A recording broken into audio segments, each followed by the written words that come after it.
Hey y'all, what's going on? See, I start yawning as soon as I get on here. Sorry. My name is Tamika Collins, and welcome to my YouTube page.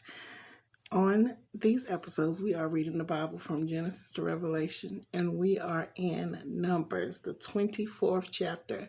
But we got to recap because we always want to know what we was talking about the last time, because it'd be some good meat too. So in Numbers, the 22nd and the 23rd chapter, Balak sends for Balaam because he was terrified of the Israelites and wanted him to come and curse them. He sent for him 2 times, and God told him to go on the second time, but only to say what thus saith the Lord. And then there was a whole lot of, commentary that I wanted to read because just to get a little bit more understanding of what was going on there. So we read, it says, apparently Balaam was known for the effectiveness of the blessings and curses he pronounced. Blessings and curses made by pagan sorcerers, so he was a sorcerer, were common that's who Balaam was, were common in the Old Testament times. And sorcerers who spoke them were thought to have influence with the gods. For this reason, the king of Moab wanted Balaam to use his apparent power to place a curse on Israel, hoping that by magic the God of Israel would turn against his people. Neither Balaam nor Balak had any idea about the God they were dealing with. Why would God speak through a sorcerer like Balaam? God wanted to give a message to the Moabites, and they had already chosen to employ Balaam. So Balaam was available for God to use, much as God had used the wicked Pharaoh to accomplish his will in Egypt. Exodus 10:1. Balaam entered his prophetic role seriously, but his heart was mixed. He had some knowledge of God, but not enough to forsake his magic and turn wholeheartedly to God. Although this story leads us to believe he turned completely to God, later passages in the Bible show that Balaam couldn't resist the tempting pull of money and idolatry. Numbers 31:16, 2 Peter 2:15, Jude 1:11, and Revelations 2:14. God let Balaam go with Balak's messengers, but he was angry about Balaam's greedy attitude. Balaam claimed that he would not go against God for money, but his resolve was beginning to slip. His greed for the wealth offered by the king blinded him so that he could not see how God was trying to stop him. Though we may know what God wants us to do, we can become blinded by the desire for money, possessions, or prestige. We can avoid Balaam's mistake by looking past the allure of fame or fortune to the long range benefits of following God. Donkeys were all-purpose vehicles used for transportation, carrying loads, grinding grain, and plowing fields. They were usually high dependable, which explains why Balaam became so angry when his donkey refused to move. The donkey saved Balaam's life, but made him look foolish in the process. So Balaam lashed out at the donkey. We sometimes strike out at blameless people who get in our way because we are embarrassed of or our pride is hurt. Lashing out at others can be a sign that something is wrong with us. Don't allow your own hurt pride to lead you to hurt others.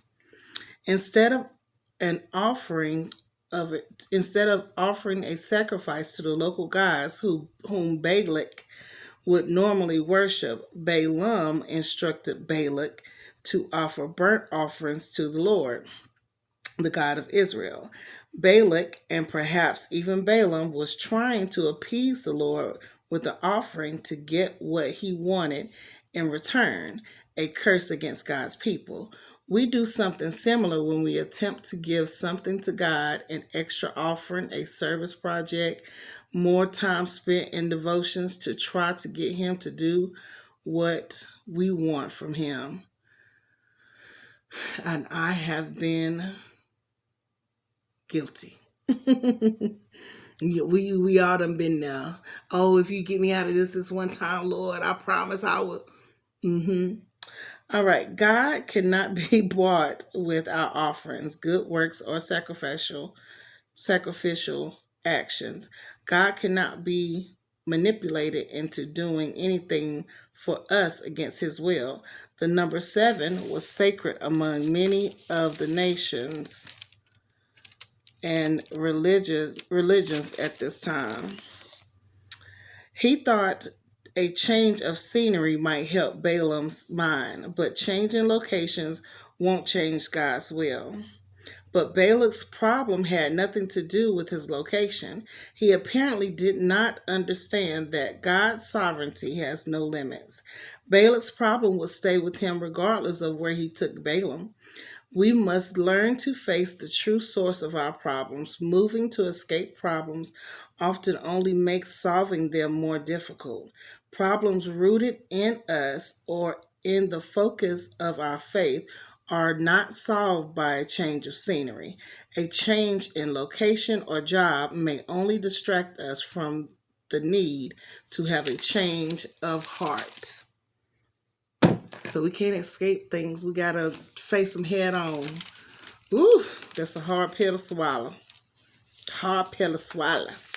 All right, so we in chapter 24, guys. Let's start reading. We're probably only going to get 24. Maybe we might do 25, but we'll see. We'll see. We'll see. We getting on in there, y'all. We getting on through there. We about to be in Deuteronomy. Deuteronomy. Okay, I was trying to see. Okay, we might be able to do both of those. Let's see. By now, Balaam realized that the Lord was determined to bless Israel, so he did not resort to divination as before. Instead, he turned and looked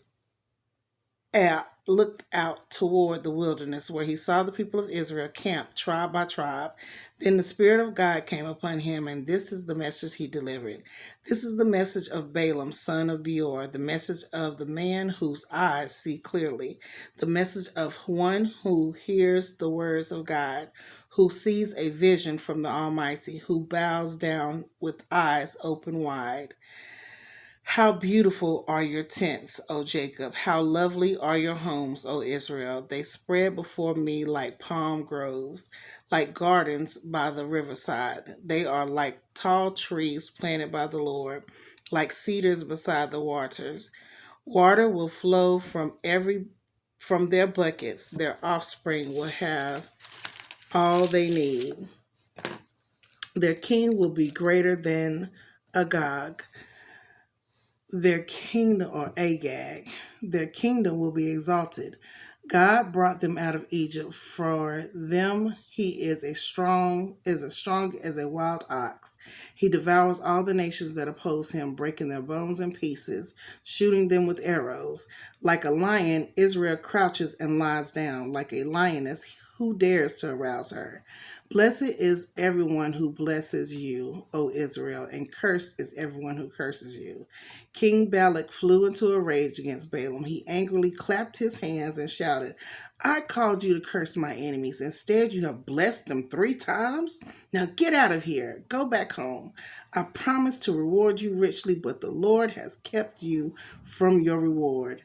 Balaam told Balak, don't you remember what I told your messengers? I said, even Balak were to give me his palace filled with silver and gold, I will be powerless to do anything against the will of the Lord. I told you that I could say only what the Lord says. Now I am returning to my own people. But first, let me tell you what the Israelites will do to your people in the future. This is the message Balaam delivered. This is the message of Balaam, son of Beor, this message of the man whose eyes see clearly, the message of one who hears the words of God, who has knowledge from the Most High, who sees a vision from the Almighty, who bows down with his eyes wide open.